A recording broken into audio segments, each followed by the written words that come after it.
the Standard Group Center, Spice FM on KTN and YouTube and Facebook and X and TikTok and Radio Garden and all those places. And City, we always say there are people who watch the conversation live and then there are people who watch the conversation hours, days later. So let's say hello to those who are watching this conversation hours later. Yes. We appreciate the fact that you are going onto YouTube or even on TikTok or whatever, and you are catching the conversation. It's never too late, and we thank you for it. Our conversation now is going to look at what's happened over the weekend, the politics of the weekend, right? So coming towards the end of the week, Thursday, Catholic bishops did the thing. And then the same Thursday, government did the thing. And then come Saturday, they all met, government and bishops. And they did the thing. In Embu. They did the thing. Yesterday in church, again, politicians were doing the thing. Newly, freshly minted opposition leader, Rigathi Gachagua, said whatever he was saying. It's here. It's a headline in the Standard. Gachagua is asking, is life better now that I've been pitched? Okay. Gachagua ndiye alikuwa anapandisha unga. Gachagua hayuko. Sasa. Sasa. Aya. All those things that I said. The former opposition leader, Raila Odinga, who's now, he's no longer the party leader of ODM, actually. So he's asking questions about CDF. MPs have apparently formed a committee to protect CDF. All those things. That's what we want to have a conversation with Professor Gitila Naintuli, who is an ex-commissioner at the National Cohesion and Integration Commission. Prof, good morning. Morning. How are you? I'm good. Very good. Karibu sana. It's good to have you here. And then we're also joined by lawyer Ochieng Dudley. He is a partner at Bond Advocates. Hey. Bond Advocates. Okay. Hey. Good morning. Morning, Latif. Good to have you here as well. Yeah. Karibu sana. So the two of you, I have a message for you from Stanbic Bank. You know Stanbic? Yes. Very good. Now, Stanbic is not just like a small bank. Stanbic is a big bank. And especially when it comes to private banking, which is talking to the two of you, partner at Bond Advocates and former commissioner, professor, lecturer. You people are the ones who need private banking. Because private banking for you is one-on-one personalized service, right? Stanbic Bank has been voted by Global Finance as the best bank in private banking. That's good. Okay? And it's not the first time they have been winning these accolades. It has become normal. In fact, they're like a private bank, we know. Just bring the award. They know it. And they say the private banking service is designed for those who seek more than just transaction. It's for individuals who desire seamless financial solutions that elevate every aspect of your life. Stanbic Bank is more than banking. It's about building a legacy, right? Well, the kind of service that you get from them is about building a legacy. Congratulations to them. Yeah. Very good. So they are saying, come, Dudley, let's talk. When you go there, you'll find people who are trained on matters of financial planning and financial advisors. You can ask them. You say you're trained, let me see, they'll show you certificates. Okay. It's not just Natimaneno ati mudomo too. No, they don't just do mudomo. So talk to Stanbic Bank today. Okay. City will welcome you with the day's proverb. The last week he was in Kenya. This week he's moved into another country. City, where are we this week? We are in the Republic of Burundi. Now, we are actually in the region of Sub-Saharan Africa, and we'll be here for quite a while. Okay, last week we visited the country of Kenya. This week we are visiting the proverbs in the country of Burundi. Now, the thing you need to know about Burundi, for the longest time it was a kingdom. And they had a king. But the thing about it is their process of multi-party democracy came with very many problems. It came with a 12-year war. It had been preceded by genocide, where community members of that particular country, very many people lost their lives. And the first leader they actually had when they introduced multi-party democracy, that gentleman was assassinated 3 months after he had been sworn in. That now led the country into a civil war. There's something about that region. We were in Congo last week, DRC, they had similar problems. And they lost very many people. Over 4 million people died. So the thing about colonialism and the legacy they leave, apparently when it comes to finding ways or finding our path, we will find that we've had problems in certain countries in this region where the people who bore the brunt of it were the citizenry. Yeah. Okay. You might want to know who the president of that particular country Of is. Burundi. Yes. Yeah. All right, so I will tell you. Uh-huh. It's called Evariste Ndayishimiye. That is the president. Then he has a vice president. The vice president is called Prosper Bazombanza. That's his name. Then they have a prime. Prosper Bazombanza. Yes. Let me repeat it. I'm not making up the name. That's his name. Yeah. Bazombanza. Okay. That is his name. Then they have a prime minister called, this name, I am probably going to massacre it, but let me just say it. Gervais, Gervais, Ndirakombuka. Okay? Now, Akumbuki. tukimkumbusha atakumbuka. Theirs is what you call a unitary dominant party presidential republic. Okay. Okay? Now the proverb. According to the cow, God has a wet nose. According to the cow, God has a wet nose. Prof, what's your interpretation? That's an interesting one. According to the cow. I think that's a really good one. Except it's very hard to figure out what he's really saying here. According to the cow, God has a wet Nose. nose. Now, when you are trying to interpret a proverb, you have to look the lesson in the proverb. Yeah. And it's hard to figure out that lesson if you don't know the circumstances under which the proverb emerges. So that proverb emerges in an interesting situation there in Burundi, Rwanda. It's the same thing. What he went through, why that place is unstable. It's a different. The instability in Burundi and Rwanda is different from the instability in the Congo. The Congo is about the Mzungu trying to extract the resources there, so they must keep those people busy fighting. Now, these other fellows is they fell into when the Mzungu came, the kingdom was basically Tutsi-dominated kingdom, both Rwanda and Burundi. And then the Mzungu came trying to bring up the Hutus in order to divide that and rule. And so the Hutus eventually took power. They didn't take it nicely. So there was massacres on both sides. Now, when you look at that, you see usually cows are associated with a lot of peace. Because cows don't have a lot of issues with anyone.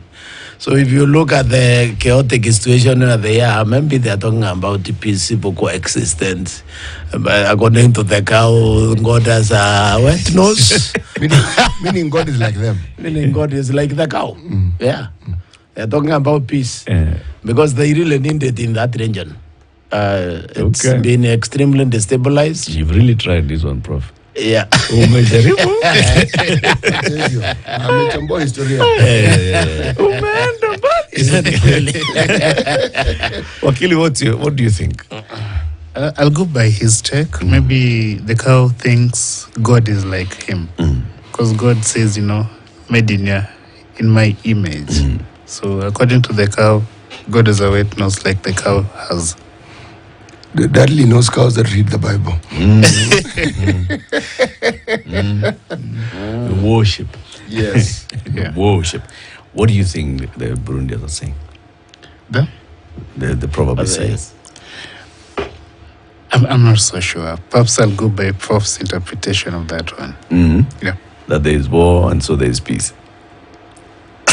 And this proverb. It's a hard one. No, it's a hard one. But when you look at it, anything related to the cow, not just from the perspective of us, the pastoralists. Yes. Like the Maasai, even in India, the cow is the highest level of evolution. You see, if you look at the Bhagavad Gita, the Indian religious text, Yes. it's about people evolving to higher levels of consciousness. So there are several of them. There is God consciousness, there is unity consciousness, there is cosmic consciousness. So, and that evolution creates a complete person, eventually ungodly person. The cow is the highest expression of the level of development in existence. It's very peaceful. I mean, maybe they're the ones they train to fight and so on, the bulls and all that. But basically, the cow is the real expression of peace and therefore the real expression of God. So, Prof, from just looking at the last 1 week, yes, right? Yes. Let's just say the last 10 days in the country, and what has been said. So we have, on the same day, for example, on Thursday, the Catholic bishops issue a statement in which they list a number of issues that they say that these issues require serious conversations.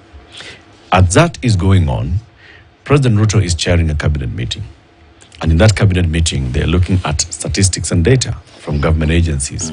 And those statistics are actually showing things are looking much better. Inflation has gone back to 2008. If you look at the kind of harvest that we've had in the country, our silos are full. In fact, our sugar right now, we don't need to import sugar. We For have the first time in a long time. Yeah. If you look at our interest rates are coming down, our currency has stabilized, and so on and so forth. We have rolled out, according to the government, successfully, just save for a few hitches here and there, a very new, robust and equitable system of treating the people. That's one. And then the Catholic Church is saying the other thing. And there was an issue there. What do you read of that? Well, first, you just wonder what the kind of economy surrounding the president. Why? Because, you see, inflation can go down simply because you don't have money to spend. You don't have money to buy those things. So they continue piling up both in the shamba, they continue piling up in the store. You see, if you, for example, let's say, take the wung of the sugar, you said, so it was 200 shillings. Before, now it's 100. So what is happening is nobody has even that 100 to buy that sugar. Is that what's happening? Okay, the economy, of course, that's what's happening. You know, if you want to know whether there's economy. So what are they eating? No, people are, you see, when you are not, it doesn't mean totally you are starving. It simply means you have restricted your consumption. Okay? Because the how to look doesn't look very good. I'm not sure if you need to get out of this room to know that the economy isn't good. I used to come here, and this place was full of workers. Every desk here was occupied. I'm now finding 5 people. I mean, this is a very good example. So you go to, there's this road where they buy used car parts. You never used to find where to put your car. Now you can literally park it anywhere, and you will see it even if you are 1 kilometer, because there's no vehicles parked there.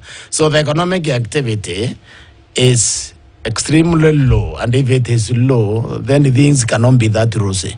So it is better than get honesty with the people, because honesty is a value that we are trying to undermine, that we are undermining. That's why you see even the response to the Catholics was fairly violent in the beginning. I mean, there was 7 responses in different ministries, meaning that not just that we are establishing a culture which they were objecting to, culture of lie, but we are also establishing a culture of refusal to accept feeding back. Okay, because feeding back is crucial. You see, the public is the mirror through which the leaders reflect themselves. So the church, because it's the alternative leadership, is a perfect mirror now to give that feedback. But when that feedback is not appreciated, it means we are not learning. We need to appreciate the feedback from the church. Okay. But one caution, though, I would give them, is that the church was there before the state. You see, before the state came into existence, the church existed before. So you can go against the church, you won't win, because it's older. It has more accumulated knowledge over the years, and then it carries the moral authority, especially the Catholic Church. There's different types of churches you have to understand. In Kenya, there is the charismatic churches, which are really businesses. They are not existing Pause. Force ratio. Pause. You need to correct that statement. If you say charismatic churches are businesses, there may be some that could be labeled as businesses, but to say they are all businesses, that may not be accurate. Yeah, a lot of them. That's why the other day, the government wanted to tax them. We just had the president developed a golden defeat and they within reimbursed and put it. It was there for taxing them because they are really businesses. This is the honest thing we need to address ourselves to. I think some of them are even called them kiosk. One of them, was it Nganga or somebody? Pastor Nganga said, I will close those kiosks because of I don't know what problem was having with them. So most of those charismatic churches are businesses. What makes them a business? What makes them a business is how they operate. Okay? You see, if you take the Catholic Church, for example, or the mainstream churches, if you want, those churches, they basically operate like a government. They have schools, they have hospitals, okay? They offer services that couldn't be offered by the state. Now, the other churches, what they have is very nice buildings. And they also, the one mainly used by the politicians for the purposes of accessing power. Because, the poorer people are also the more faithful they become to this the priests or the pastors or the bishops. They call them bishops and all those kind of names. Now, those charismatic fellows are actually a danger to Kenya. If you ask me. We will have that discussion at a later date. That you want to say something? Yeah, before we move too far away from the church as a moral compass, about 2 months ago, the Chief Justice Mutunga was to appear at Kabarak with someone called Justus Mutuku for a discussion on the role of church and politics in Kenya. And I wondered on my ex whether the church had become a peeping Tom, looking at happenings through a keyhole in the wall, as someone called Arthur Koestler said.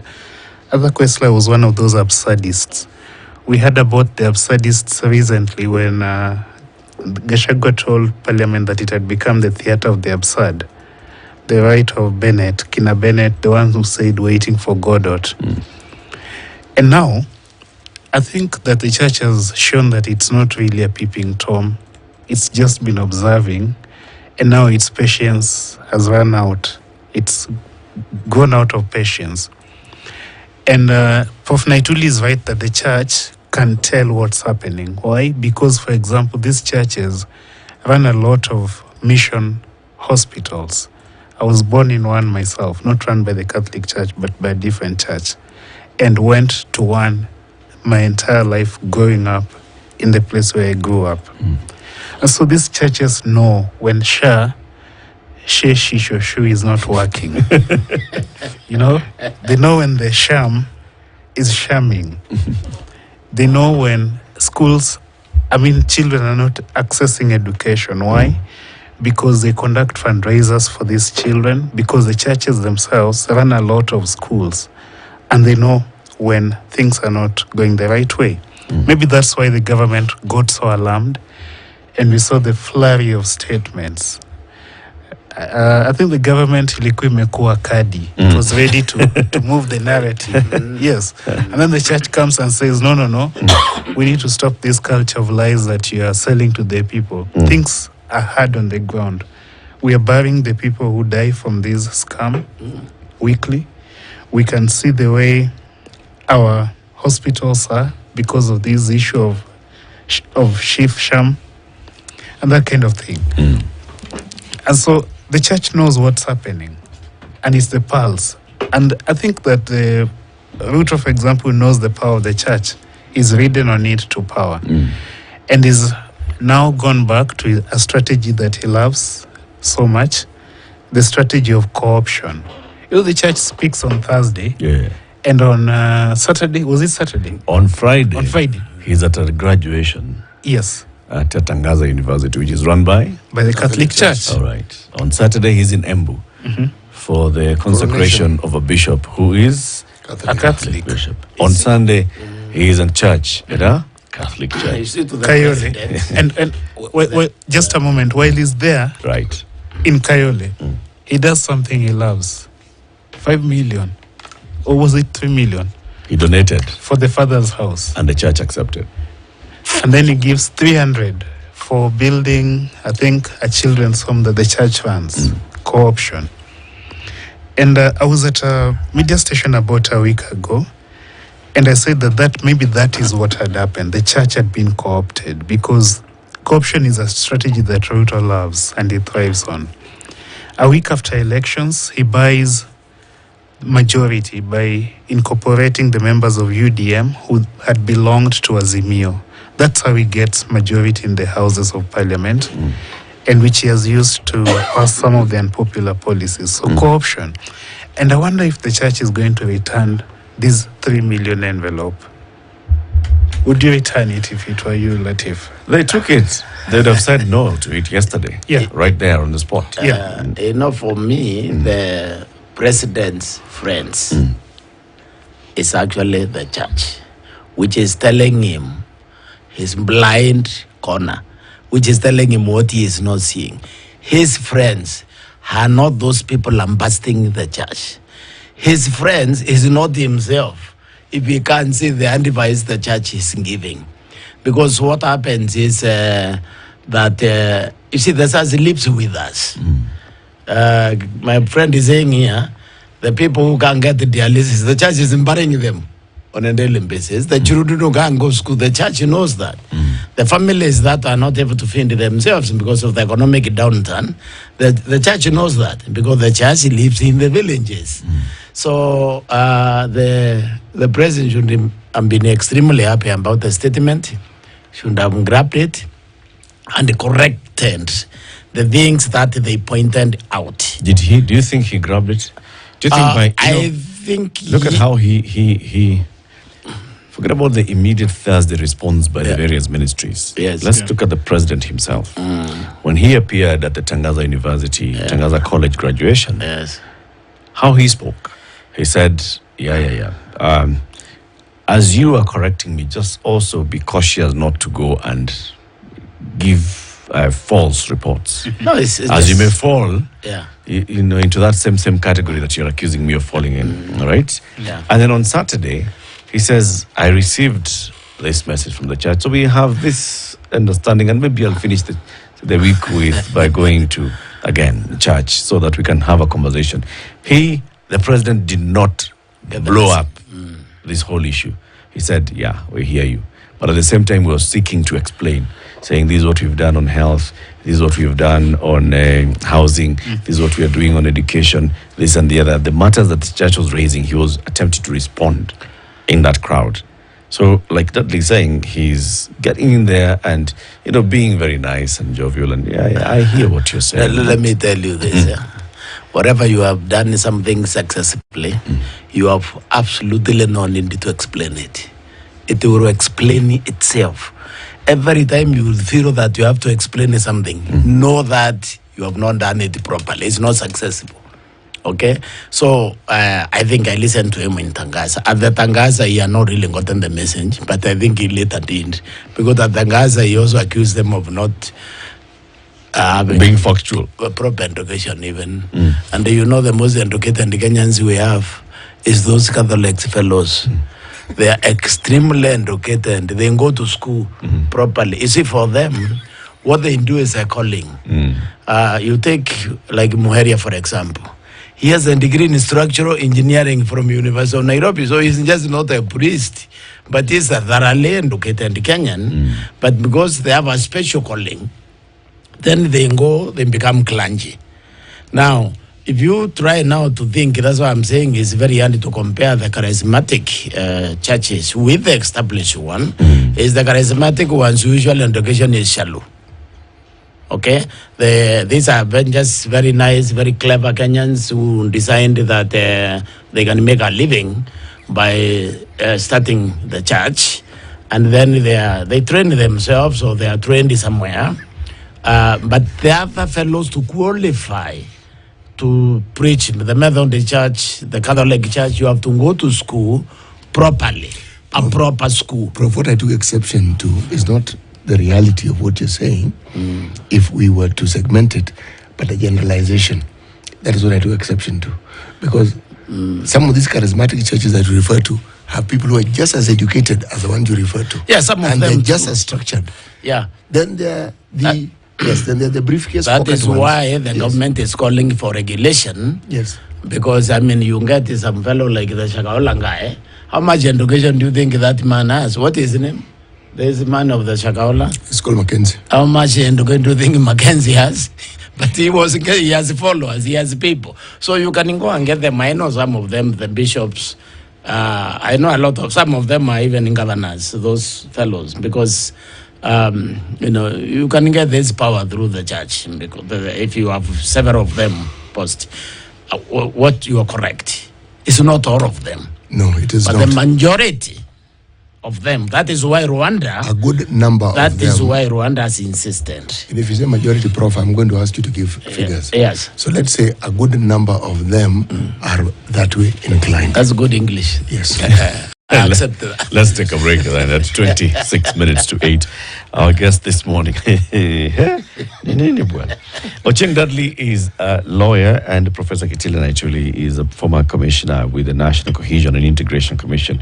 We're looking at the politics and governance in the country for the past 1 week. We've been talking about Stanbic Bank. Stanbic voted number 1, Kenya's number 1 bank in private banking. Bank easily means experience seamless and personalized banking. Live joyfully means experience life's finest moments with curated offers and privileges in dining, shopping, travel, accommodation, all tailored to you and your family's lifestyle preferences. We talk about invest skillfully. That means that we support your financial growth, offering a range of carefully curated investment solutions. Plan wisely means your well-being and that of your loved one is our top priority. Now, if you're thinking about all those things and you need banking that's just beyond putting money and withdrawing money and being called and being told, oh, you took a loan and you have not repaid, and you're thinking that you want someone who will to walk the journey with you, think Stanbic Bank. Situation Room, the only way to start your day. I know mkuna talents, lakini mkuna vibe. It's time to discover East Africa's newest talent. Ni mda wa Kenya kuchachisha. Anguka nayo kati toka, utuonyeshe hizi stunts zako. Africa's biggest talent show, Bongo Star Search, is coming to Kenya. Stand a chance to win amazing prizes and work with the biggest names in entertainment. My judges, wakiongozwa na Rita, Master J, Salama Jabir, and our very own Sanaipei Itande, watakuwa pale tukicheka na tukilia. Tulieni mpangwe wasee. From majenzi hadi wakoro, students na corporates, jitokeze tujue nani mzii. Tukutane Kenya National Theatre on Friday 29th and Saturday 30th November. Kosa uchekwe brother. BSS Season 15, sasa beyond borders. Si mchezo. Tune in to ST Swahili Channel 160 or 400 every Sunday at 9 p.m. and on Wednesday for an extra highlights show at 8:30 p.m. Star Times. Enjoy digital life.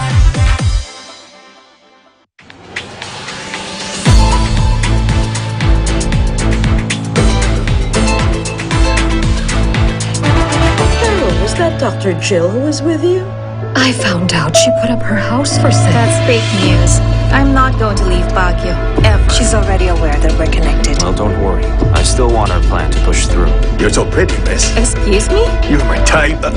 Stop that. Oh, Coach Cutie was concerned about you. I want you to stay away from my mom, Coach. Congratulations to our new team captain, Gio Victorino Ilustre. Congratulations. So you want to eat out? You're busy taking care of your baby, right? Let's just focus on our own kids to avoid any problems.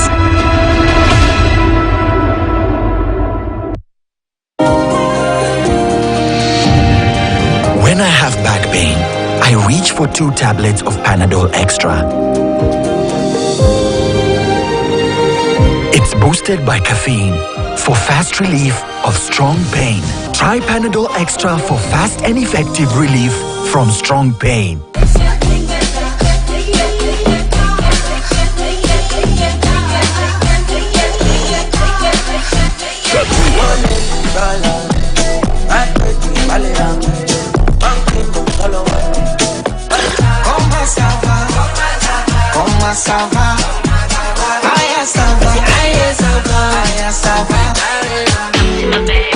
You love practice like hell. Come again, come again, come again.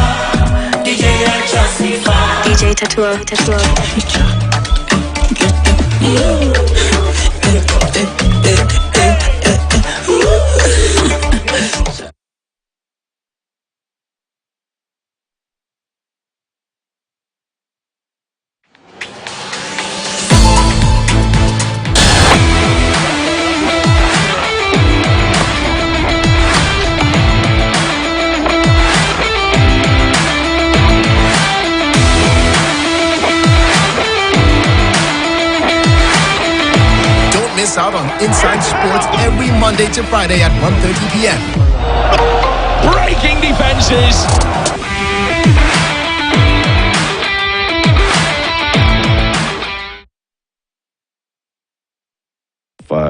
In Gesha Road and coming towards the Red Hill Link Road junction, and then James Geshoro Road quite busy into and out of ABC Place. Westlands heading towards town. It gets busy into Ring Road Parklands and that junction there at the mall. You know why? Mature, intelligent talk every morning. Spice up yourself.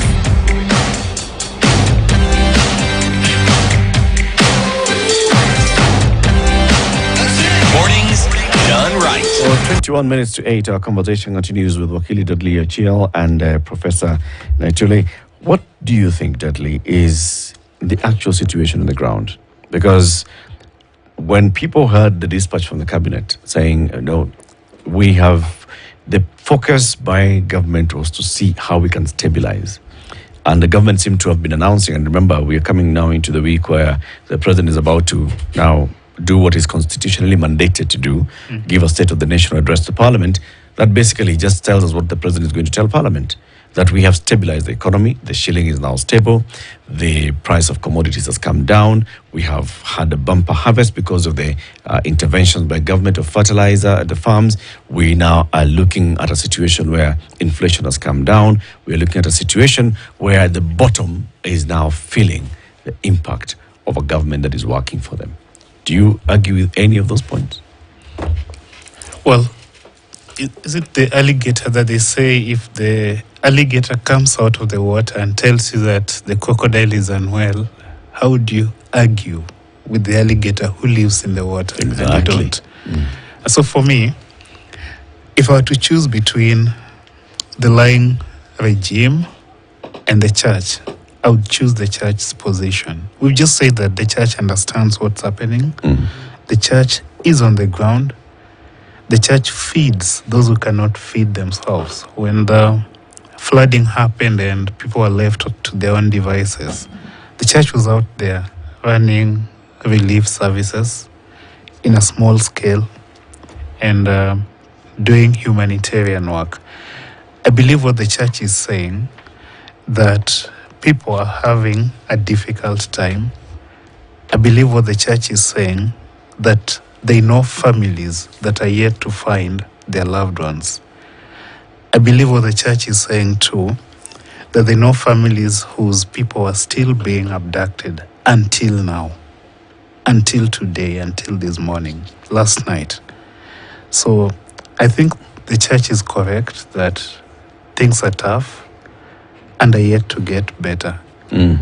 I disbelieve the government propaganda machinery that things are better and have improved. Because are those two mutually exclusive? I think is it possible that both of them are correct?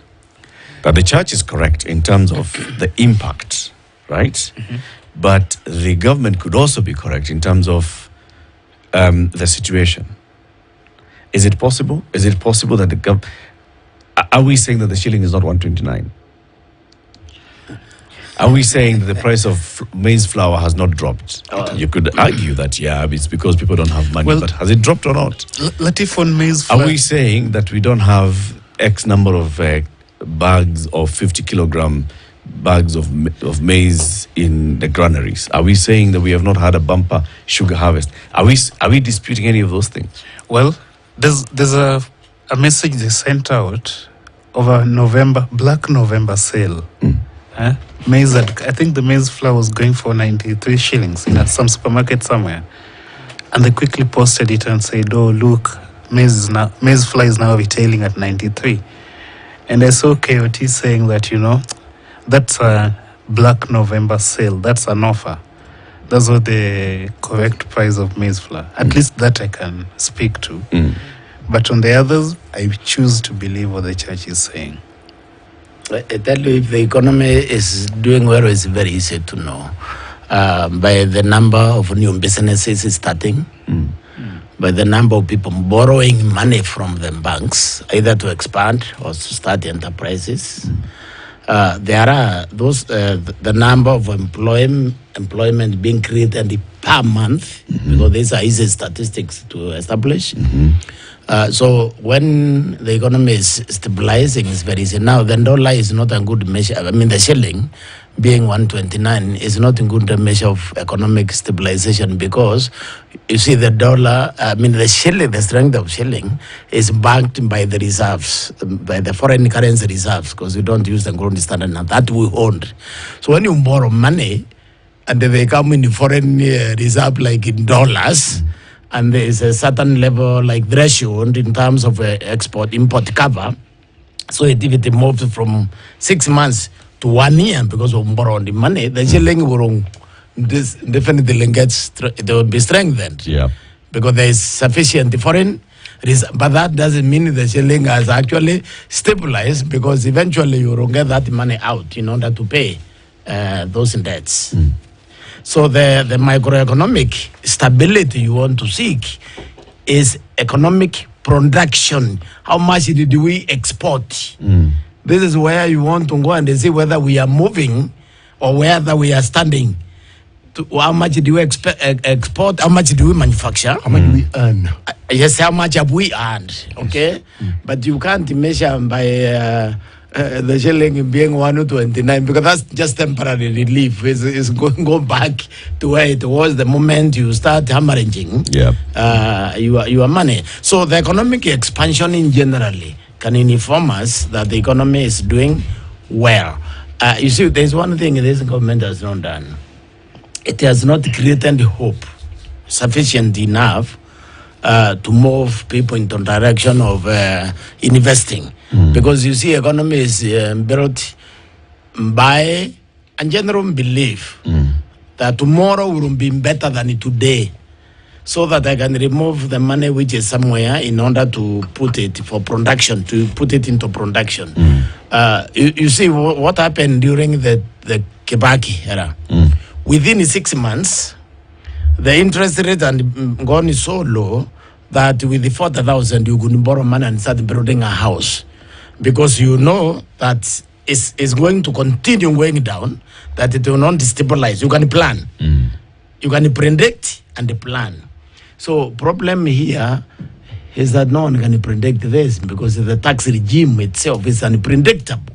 You see, you need to have a stable tax regime that is predictable. So what we have done here, we have increased the cost of doing business. So you can't tell me economy is doing well, but the 4 years he's firing what was that 400 or whatever people, and then so you can't tell me economy is doing well. When I drive in industry area, I see so much empty space when I used to see activities, full of activities. Okay, you can't say it's doing well, because when I go to neighbors, the lines you used to see in the weekend, they were long. Now you go and see 10, 20 people. So we needed to see it. We don't want to be told. You see, this is the problem. The interesting thing, I want you to go back to Kibaki days. Kibaki never explained a single thing that they have done this, but people sweat. So what we want is to see. And if I think the state and government thinks that they can convince us, we are not angry because we feel it. We feel we feel hungry because we have not eaten. That is not going to be possible. You see, there is something I think our leaders need to understand. There is a huge change. What is happening now and what happened in the 70s, 80s, and 90s is totally different. The information is available now to everyone. So it's actually not possible to mislead. But I think the collective consciousness of the public has gone higher than the consciousness of the leaders. So they are still not catching up with the public. The public, if you call it the collective consciousness, the collective intellect. You see, there is what we call in governance, the unseen governor. That is the collective consciousness of individuals. Just like we say forest is made of single trees. So the national collective consciousness is made of consciousness of individuals. That has arisen clearly, because now people know what they want.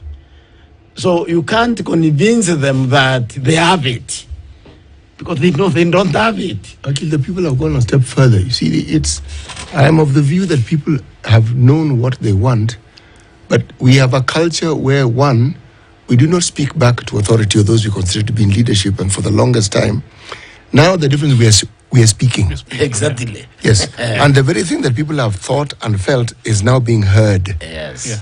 And it's being heard loudly. It was heard loudest from the 25th of June. Our children spoke loudly. Yeah. Now the church has spoken loudly. Exactly.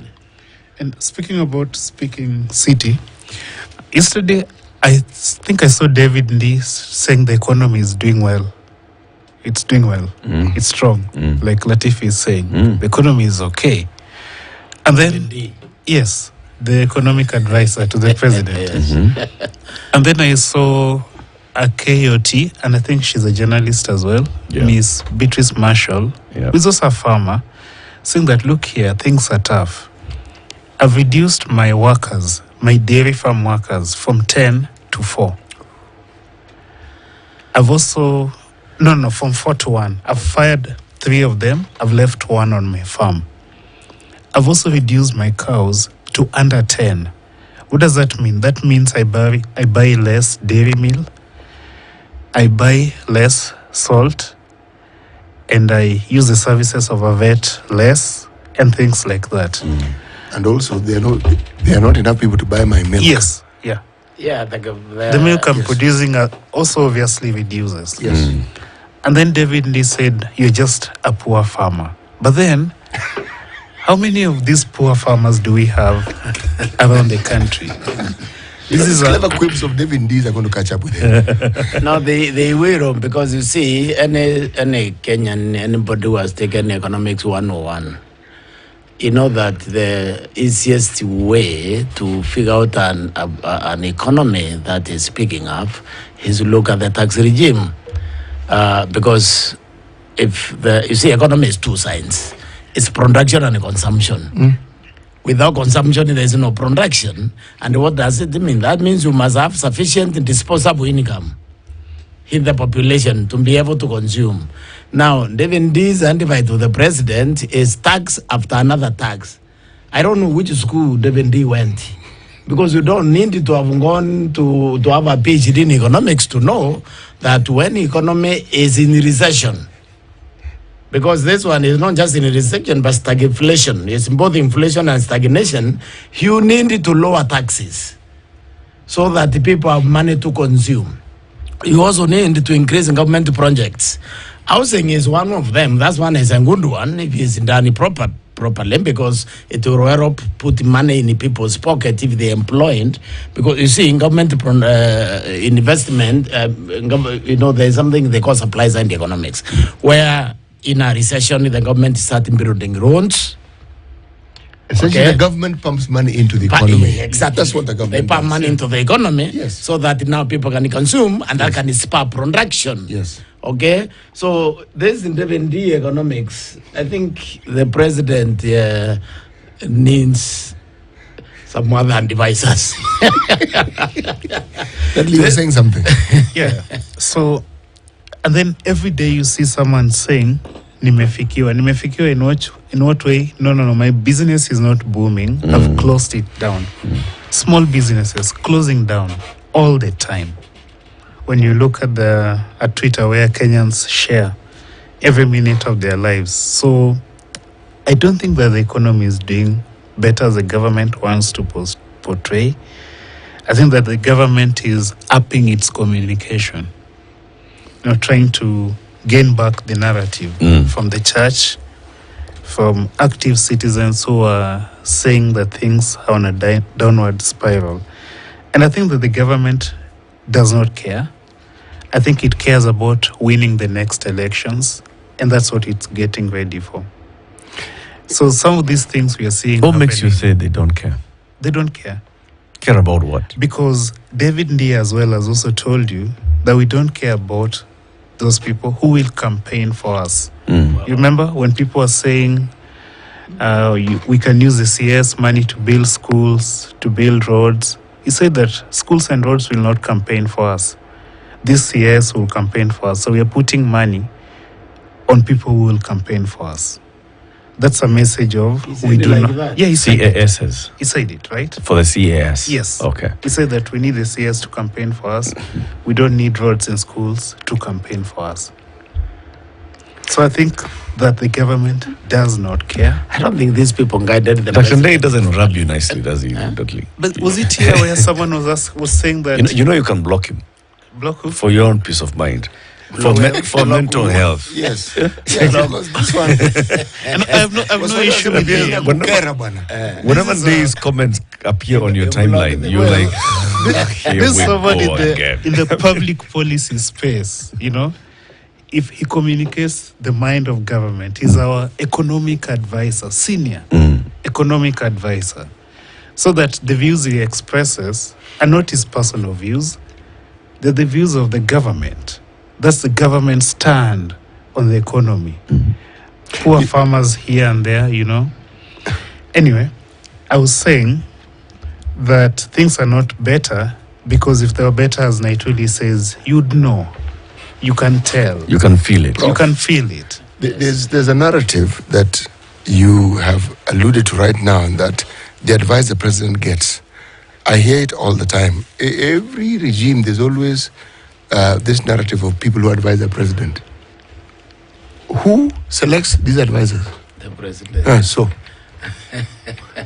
yes. Are you telling me he selects people when they're one thing, and then when they take the positions, they become another thing?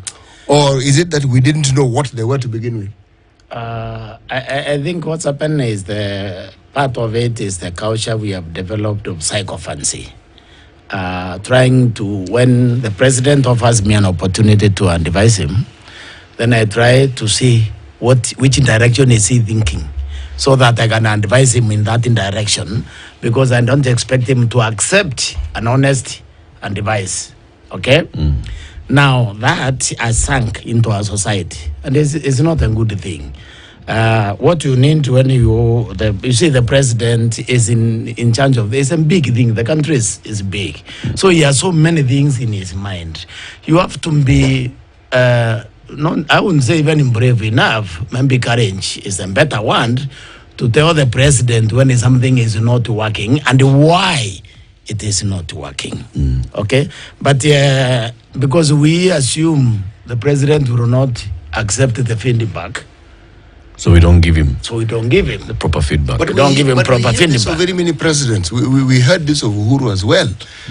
I don't have evidence to support it, but we hear even Kibaki, people talked about the Mount Kenya mafia telling Kibaki the wrong thing. We always hear it. Well, yes, but there's a difference between Uhuru and Kibaki. Uhuru was not a performer. Let's just face it, okay? Yeah, those who argue differently. In fact, no, they're arguing differently when they compare now with what we have. But that's the whole point. We are comparing Ruto with Kibaki. We always compare. In fact, the only reason why... Why aren't you comparing Ruto with Uhuru? It's the same thing. No, it's just a continuation of the same thing. You see what we're having is... What's there to compare? Exactly what we're having now is just Jubilee. It's like, how much damage did this person do within the first term? Okay, let's compare. How much damage has this person done? Yes. But we forget that governments are a continuum. You see, I am slow to blame the president. Very slow. Why I'm slow to blame the president is because what Kibaki left is not what Uhuru left. No. As a government, Uhuru inherited something that functioned. Yeah. What he left was not functioning. Exactly. So, we could argue that President Ruto inherited something which was not functioning. Now, How much more he contributes to the dysfunctionality, now that's a different discussion. Okay? Now, as for advisors and people who are supposed to help the president think, I think the president is the one who guides people as to whether he will listen or not. Exactly. I mean, now you have gotten back to what is really... Yes. That is absolutely If there's a president who takes in advice, it is not difficult to tell. Yeah. Yes. Yes. There's when you're training managers, there's one thing we tell them. One trap to avoid when you are CEO. Avoid being the most intelligent person in that room. Yes. Okay? You simply avoid that. No, what does that mean? That means you need to get your advisors more clever than you. It also means you are the last person to speak on any issue. Okay? You allow them to tell you. And when they are finished, no, you may not even have to contribute that day. You go out there and check with some other people who are not in the kitchen, who are not feeling the heat. Yeah. And you ask them, what do you think about it? Now, when you are clear, is when now you can come and guide. And guide and say what yes, happens. so what we have developed here, other than, I didn't work in the Kibaki era, but the way he surrounded himself with wasses, anasema mahali kuna wasee kuharibiki jambo. He was able to remove the economy from a very bad situation and brought it quickly to something that now he could give to Uhuru Kenyatta. Okay? Now, where we are in negative growth when he gave 202 when he took it over. And that's why I'm saying that why Mount Kenya region, for example, basically rejected Uhuru Kenyatta, because the Indians, was because when they expected him to do better than Kibaki. And that's why we have to stop hyping this idea of the youth. Kibaki himself called them the dynamic in duo. But that dynamic in duo demolished the Kibaki's economy in the Pacific. Time is up. Thank you very much for joining us, Professor.